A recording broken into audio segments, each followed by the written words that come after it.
নমস্কার, দেখছেন নিউজ 18 বাংলার সঙ্গে আমি সমাদৃতা। প্রথমে যে খবর আমরা নজর রাখবো, উত্তরপ্রদেশের হাথরাসের ঘটনাকে সামনে রেখে এবার কোমর বেঁধে ময়দানে নেমেছে কংগ্রেস। নির্যাতিতার পরিবারের সঙ্গে দেখা করতে আজ হাথরাস যাচ্ছেন রাহুল গান্ধী, প্রিয়াঙ্কা গান্ধী বাড়রা।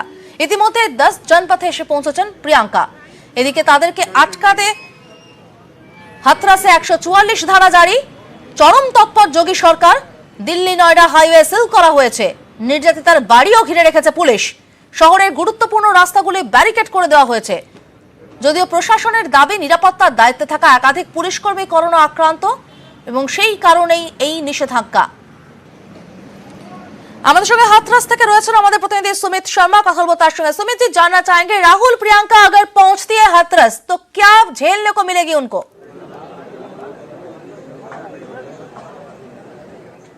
जी शर्मा, आपको बता दूं, अगर वैसे जो हमारे पास जो न्यूज़ 18 के माध्यम से इनपुट मिल रहे हैं हमको, जो 12 बजे करीब प्रियंका गांधी, राहुल गांधी, अजय कुमार लल्लू अपने सरकारी आवास से दिल्ली से डीएनडी फ्लाईओवर होते हुए नोएडा आगरा एक्सप्रेसवे के माध्यम से जनपद हाथरस के पीड़िता के गांव जाने की बात इसमें सामने आ रही है। यहाँ भारी संख्या में कांग्रेसी इकट्ठे हैं, समाजवादी पार्टी के लोग भी यहाँ पर धरने पर बैठे हुए। लगातार कांग्रेसियों ने कल उपद्रव किया था, लाठीचार्ज हुआ था, बवाल हुआ था, पथराव हुआ था, आगजनी की घटना हुई थी। पुलिस ने 145 लोगों के खिलाफ एफआईआर दर्ज की, जिसमें 25 नामजद हैं और 120 अज्ञात लोगों के खिलाफ एफआईआर दर्ज की गई। पुलिस ने कई टीमें लगाई हुई हैं। जनपद की सभी सीमाएं पूरी तरह से सील कर दी गई हैं।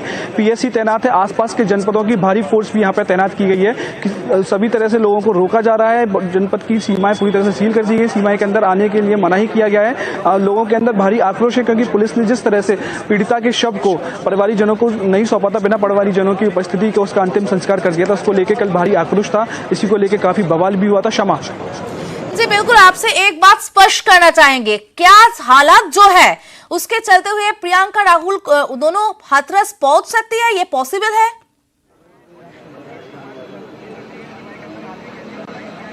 देखिए शर्मा, जिला प्रशासन ने जो तैयारियां की हैं, इस पूरी लीड को आईजी पीयूष मोडिया, कमिश्नर अलीगढ़, क्योंकि एसआईटी लखनऊ से आ रखी है हाथरस में। मुख्यमंत्री ने एसआईटी का गठन किया था। 3 सदस्यीय एसआईटी टीम यहाँ पे कल ही आ गई थी। कल शाम को वो इन्वेस्टिगेशन कर रही है। एसआईटी ने आईओ का भी बयान लिया था। पुलिस अधीक्षक विक्रांत वीर से भी वर्जन लिया था। पीड़ित परिवार से भी मिली थी। उसको लेकर अगर प्रियंका गांधी और राहुल गांधी और अजय कुमार लल्लू हाथरस में आते तो लॉ एंड ऑर्डर का इश्यू हो सकता है। उसको लेकर पुलिस प्रशासन पूरी तरह से अलर्ट है। आईबी अलर्ट है, लोकल एलआईयू अलर्ट है। उनको पूरी तरह से रोका जाएगा। डीएनडी पे ही उनको रोकने की बात की जा रही है। अगर वो किसी भी तरह से वहां से निकलकर पहुंचते हैं, उनको एक्सप्रेस पे हो जाएगा। जनपद की सीमा इसीलिए सीज गई है कि उनको जनपद की सीमाएं पे ही रोक लिया जाए। क्षमा जी, आप हमारे साथ बने रहिए। हाथरसের এসপি বিক্রান্ত বীর, তার বক্তব্য, যদিও 144 ধারা জারি করার পিছনে রয়েছে যা পরিস্থিতি হয়ে রয়েছে হাথরসে এই মুহূর্তে, সেই কারণ, এবং এছাড়াও পুলিশ কর্মীদের মধ্যে অনেকে করোনা আক্রান্ত, সেই কারণেই। শোনার রাখতে তিনি কি বলেছেন। यहाँ पे काफ़ी लोगों का आवागमन ऑलरेडी हो चुका है गांव में। बहुत दूर दूर से लोग भी आ चुके हैं कि हमारे 3 पुलिसकर्मी, उनमें कोरोना के प्राइमरी लक्षण पाए गए थे, उनको भी आइसोलेट किया गया है, जिनको कि कोरोना की टेस्ट हम लोग शाम को कराएंगे। जो बाहर से आने वाले अन्य जो लोग हैं उनको अभी रोका जा रहा है कि एक तो कि कोरोना की वजह है। कुछ सोर्सेज से लग रहा है कि कुछ नेतागण आने के चाहते हैं, लेकिन हम सबसे अपील करते हैं कि अभी जनपद में न आएँ। बॉर्डर पे हमारे जो हमने ड्यूटी लगा रखी है और गाड़ियों की हम लोग चेकिंग भी कर रहे हैं कि किसी भी तरह से अनवांटेड कोई भी ऐसा न आए जो कि हमारे जनपद की शांति व्यवस्था को भंग करने की कोशिश करेंगे। हाथरसের জেলা শাসক পি লস্কর তিনি কি বলছেন, শুনে নেব। मैं इसमें आपको बताना चाहूँगा कि हाथरस के जो सभी बॉर्डर हैं वो सील किए हुए हैं, और इसके अलावा जो आसपास के जनपद हैं उनसे भी हम कांटेक्ट में हैं, लेकिन ऐसी कोई ऑफिशियल सूचना हमारे पास नहीं है कि मिसेस गांधी यहाँ पे आ रही है। तो किसी भी पॉलिटिकल एक्टिविटी को जनपद के सीमा क्षेत्र के अंदर आकर करने की इजाज़त आप लोग नहीं देंगे? नहीं, हमारे यहाँ पे मैं बता दूँ धारा 144 लगी हुई है। एक तो देखिए, जो मैंने बताया कि एसआईटी की टीम वहाँ जाएगी, पीड़ितों के बयान लेगी और उस स्थान का भी निरीक्षण करेगी, और लगभग पूरे दिन वो टीम गांव में रहेगी, क्योंकि उनको भी 7 दिन में अपनी जो जांच रिपोर्ट है वो देनी है। तो उसके दृष्टिगत मीडिया को वहाँ जाने से मना किया गया है, अपील की गई है। दूसरा, यहाँ 2 दिन से काफ़ी संख्या में मीडिया के लोग और बाहरी लोग भी आए हैं, तो उसके दृष्टिगत हमने यहाँ पे कोरोना टेस्टिंग भी कराई है, और 1-2 लोग ऐसे हैं जिनमें लक्षण मिले हैं, तो हम यहाँ आज एहतियात के तौर पे सीएमओ के माध्यम से कोरोना टेस्टिंग करा रहे हैं। হাতরাসের ঘটনা নিয়ে সোনিয়া গান্ধীর নিশানায় যোগী সরকার। ঘটনাটি ধামাচাপা দেওয়ার চেষ্টা হচ্ছে বলে দাবি কংগ্রেস সভানেত্রী সোনিয়া গান্ধীর। हाथरस की निर्भया की मृत्यु नहीं हुई है, उसे मारा गया है एक निष्ठुर सरकार द्वारा, उसके प्रशासन द्वारा, उत्तर प्रदेश सरकार की उपेक्षा द्वारा। हफ्तों तक पीड़ित परिवार की न्याय की पुकार को सुना नहीं गया। पूरे मामले को दबाने की कोशिश की गई। एक रोती बिलखती माँ को अपनी बेटी को आखिरी बार विदा भी नहीं करने दिया गया।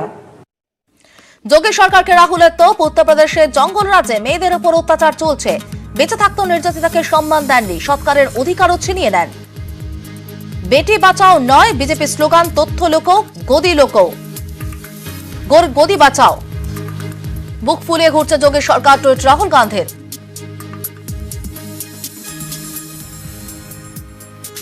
যোগী সরকারকে নিশানা মায়াবতীরও।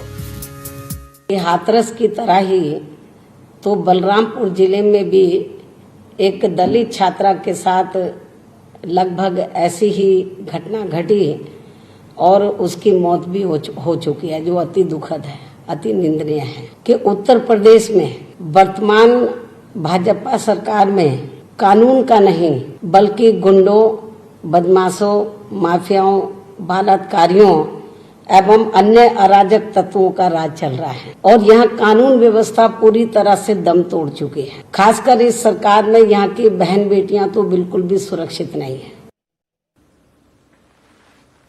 হাতরাসের ঘটনা নিয়ে যোগী সরকারকে নিশানা মমতা বন্দ্যোপাধ্যায়েরও।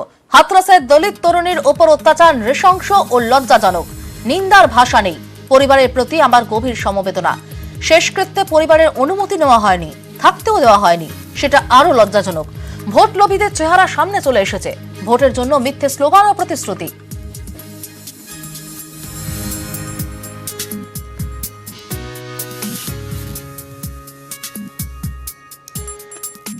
হাতরাসের ঘটনা নিয়ে যোগী সরকারকে নিশানা করেছেন প্রদেশ কংগ্রেস সভাপতি অধীর চৌধুরীও। ये सरकार है, यूपी के सरकार जल्लत की सरकार है।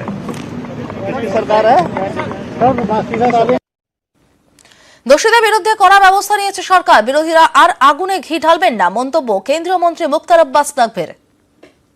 मुझे लगता है कि इस पे पॉलिटिकल पर्यटन नहीं होना चाहिए। जो लोग इसको पॉलिटिकल पर्यटन करके पॉलिटिकल पर्यटन के माध्यम से आग में घी डालने का काम कर रहे हैं, उन्हें जो है वो आग में घी डालने की कोशिश नहीं करनी चाहिए। ये एक निश्चित तौर से हर आदमी इससे दुखी है, हर व्यक्ति इस चीज को बिल्कुल पूरी तरह से इस अपराध को, अपराधियों को सजा देने के पक्ष। और इस संबंध में सरकार, उत्तर प्रदेश की सरकार बखूबी काम कर रही है और मजबूती से उसके परिणाम दिखाई पड़ेंगे आपको जल्दी।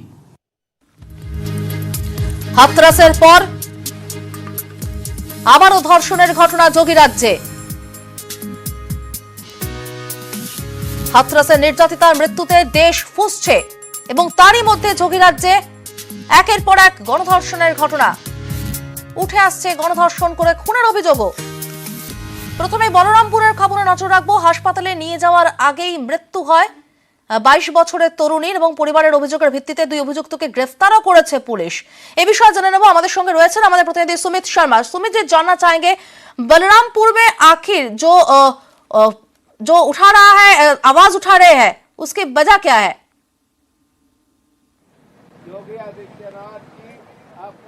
कि देखिए, बलरामपुर में जो घटना हुई है बहुत ही निंदनीय घटना हुई है। वहाँ भी पीड़ित लड़की के साथ प्रयास किया गया और उसके बाद फिर उसकी हत्या कर दी गई। बिल्कुल हाथरस में जो घटना हुई थी सेम उसी की तरह बलरामपुर की घटना है और हाथरस में जो आक्रोश चलता है उसी तरह से प्रदेश में बलरामपुर की घटना को लेकर भी आक्रोश है। इसमें राजनीति भी तेज होगी, विपक्षियों में कभी इसमें ट्वीट और बयान आ रहा है। अभी देखना ये है कि प्रदेश में और कितने जनपदों में और कितनी लड़कियों के साथ ऐसी घटना होना बाकी है। आखिर पुलिस ऐसी घटनाओं पर कब अंकुश लगा पाएगी? आखिर पुलिस क्या कर रही है? पुलिस का एंटी रोमियो, उत्तर प्रदेश सरकार ने जो एंटी रोमियो बनाया था लड़कियों के लिए, आखिर वो कहाँ है? एंटी रोमियो कहाँ गया? ये बड़ा सवाल खड़ा होता है यहाँ सरकार के ऊपर, पुलिस के ऊपर, शासन के ऊपर। क्षमा जी, आप हमारे साथ बने रहिए। मोहा पचपड़वा बिमला मगैरा तो वहाँ से करा के लौटी, एडमिशन पूरा रसीद वसीद सब रखा है, तो पता नहीं कहाँ किडनैप की, तब्बे तो ले गए, ओकरे हाथ पैर सब तोड़ दीन, ओके पैर कमर में कोई दम नहीं रहा, चल भी नहीं पावत रही हमारे बच्ची।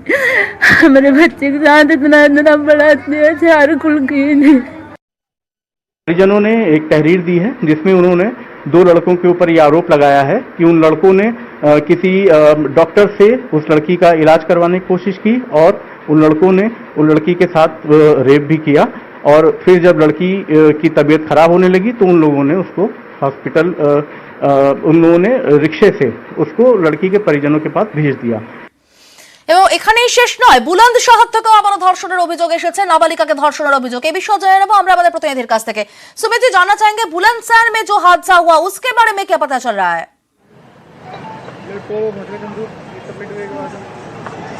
देखिए, बुलंदशहर में जो हादसा हुआ है वो भी सब हादसों से जोड़ा जा रहा है। नाबालिग लड़की बताई जा रही है।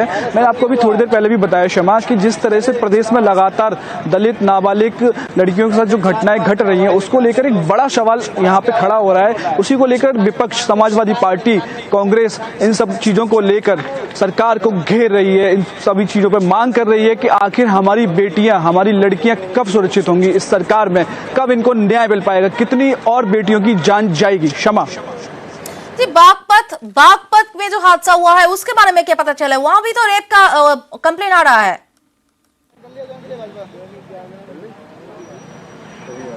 जी, मैंने शमा आपको बता रहा हूं, प्रदेश में कई ऐसे जनपद में जहां धीरे धीरे मामले निकल के सामने आ रहे हैं। जब से मीडिया इस चीज को उठा रही है, इस पूरे प्रकरण को उठा रही है, हाईलाइट कर रही है, दिल्ली में पूरा मामला चल रहा है, कांग्रेस में लगातार धरना दे रही है, भीम आर्मी ने भी इसमें लगातार धरना दिया था। दिल्ली के सफदरजंग अस्पताल के बाहर मांग की थी कि पीड़िता को न्याय मिले, आरोपियों को फांसी की सजा सुनाई जाए और लापरवाह पुलिसकर्मियों के खिलाफ भी कार्रवाई हो। उसी तरह से प्रदेश के कई जनपदों से आज ये इनपुट सामने आया है कि कहीं वहां पर लड़कियों के साथ दुष्कर्म किया गया है, हत्या की गई है, मारपीट की गई है। लगातार ये सिलसिला अभी तक जारी है। देखना यह है कि आखिर सरकार इसमें कब कार्रवाई करेगी, कब एक्शन लेगी, सरकार का एंटी रोमियो कब इसमें जागरूक होगा, कब तक कितनी लड़कियों की जान जाएगी, कितनी लड़कियों के साथ दुष्कर्म का प्रयास किया जाएगा, कितनी लड़कियों की पीड़ित जन कब तक धरना देंगे, कब तक उनकी न्याय के लिए मांग करते रहेंगे। शादी हुई है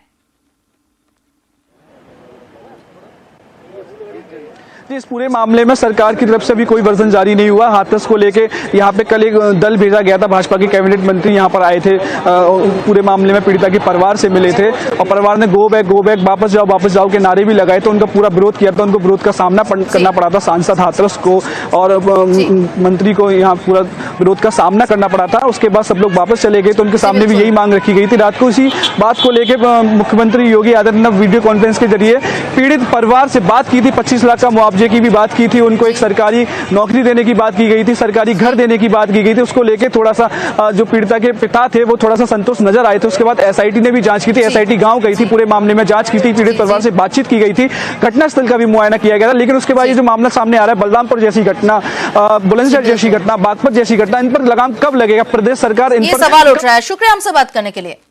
आरोप ये था कि वो परेशान इसलिए थी क्योंकि उसी गांव के एक नाबालिग लड़के जिसका नाम वसीम है उसने उसके साथ बलात्कार किया है। ये सूचना जैसे पीड़िता के पिता ने पुलिस को दी, उस पर तत्काल मुकदमा पंजीकृत कर वसीम को गिरफ्तार कर लिया गया है।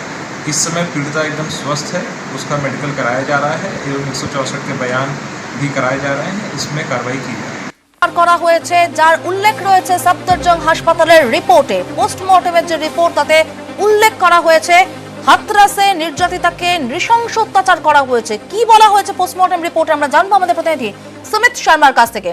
सुमित जी, जानना चाहेंगे हाथरस के बारे में जो पोस्टमार्टम रिपोर्ट आ रहा है उसमें क्या बोला जा रहा है?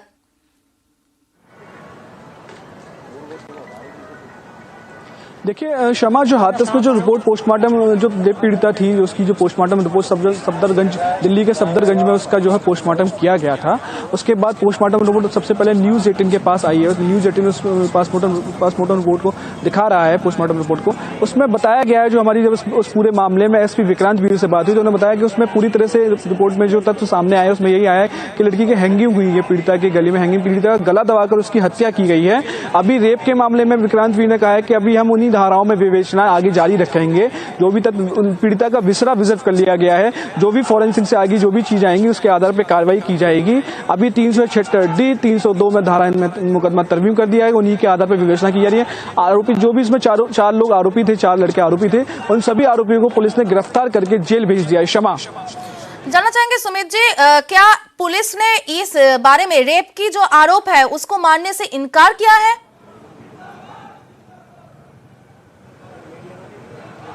देखिए शमा, कल एक रिपोर्ट वायरल हुई थी पुलिस की तरफ से, उसमें यह बताया जा रहा था जो अलीगढ़ की थी वो रिपोर्ट, मेडिकल रिपोर्ट, उसमें यह निकल के आया था कि लड़की के साथ सेक्सुअल हरेसमेंट की मामला नहीं निकल के आया, कि यानी कि उसके साथ रेप जैसी घटना घटी ही नहीं है, जिसको लेकर पीड़ित परिवार ने लगातार ये कहा था कि ये गलत रिपोर्ट, फर्जी है, ये रिपोर्ट गलत है, हम लड़की का द्वारा पोस्टमार्टम कराना चाहते हैं, क्योंकि लड़की का शव पुलिस ने जबरन उसका अंतिम संस्कार कर दिया था बिना परिवारजनों की मौजूदगी के।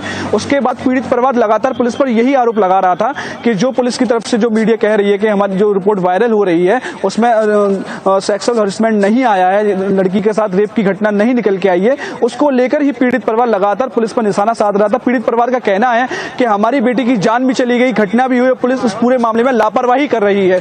हमारी बेटी के साथ, हमारी बच्ची के साथ, हमारी बहन के साथ दुष्कर्म जैसी जो संगीन घटना को अंजाम दिया गया है उसमें दोषियों को फांसी की सजा होनी चाहिए। अभी पुलिस की तरफ से आज जो सामने आया है, आज हमारे पास जो न्यूज़ 18 के पास सबसे पहले जो रिपोर्ट आई है उसमें यह निकल के आया है कि पीड़िता की जो हत्या हुई है, जो उसका कारण है वो उसका गला दबाकर दर्शाया गया है। उसकी बैकबोन जो पीठ की रीढ़ की हड्डी थी उसमें कई सारे फ्रैक्चर रिपोर्ट में निकल कर आए हैं। अभी जो सेक्सुअल हरेसमेंट की जो बात आ रही है, रेप जो उस पीड़िता के साथ जो बात निकल कर आ रही है कि उसके साथ रेप की घटना को अंजाम दिया गया था, उसके लिए पुलिस का यही कहना है, ऑफिशियल वर्जन हम अगर आपको बताएंगे तो ऑफिशियल वर्जन सिर्फ यही सामने आया है कि हम विवेचना तो उन्हीं धाराओं में जारी रखेंगे जो हम उसमें इन्वेस्टिगेशन कर रहे हैं, वो हम गैंगरेप वाली धाराओं में ही जारी रखेंगे जो उसका दुष्कर्म किया है, लेकिन पीड़िता का जो बिशरा है वो रिजर्व कर लिया गया, यानी कि फॉरेंसिक टीम जो आगे रिपोर्ट पुलिस को सुपुर्द करेगी उसके आधार पर आगे पुलिस अपनी कार्रवाई बढ़ाएगी। शमा, शुक्रिया हमसे बात करने के लिए।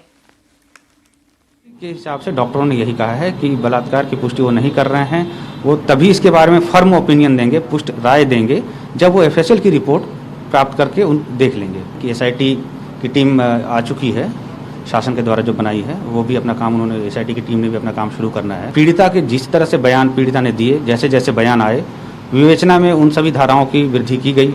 और जैसा आपको पता है कि जब अंतिम रूप से जब 4 टोटल अभियुक्त, 1 नामजद और 3 प्रकाश में अभियुक्त जब आए, उन चारों को इमीडिएटली अरेस्ट करके जेल भेजने की कार्रवाई की गई। উত্তরপ্রদেশে একের পর এক গণধর্ষণের অভিযোগ, হাতরাসের পর এবার বলরামপুর। এই প্রেক্ষাপটে ধর্ষণের এনকাউন্টার তত্ত্ব লকেটের, ধর্ষকদের এনকাউন্টার করা উচিত মত বিজেপি সাংসদের। উত্তরপ্রদেশ বলুন, রাজস্থান বলুন, পশ্চিমবঙ্গ বলুন, মহিলাদের ওপর এরকম ধর্ষণ করে খুন করলে দোষীকে তো এনকাউন্টার করতে হবে। যে কোনো লোক, কোনো রাজনৈতিক পরিপ্রেক্ষিতে আমি কোনো সরকার দেখি না, সরকার বুঝি না, মহিলাদেরকে যদি এরকম অত্যাচার করা হয় দোষীকে সরাসরি এনকাউন্টার এবং কঠোর থেকে কঠোরতম শাস্তি দেবে।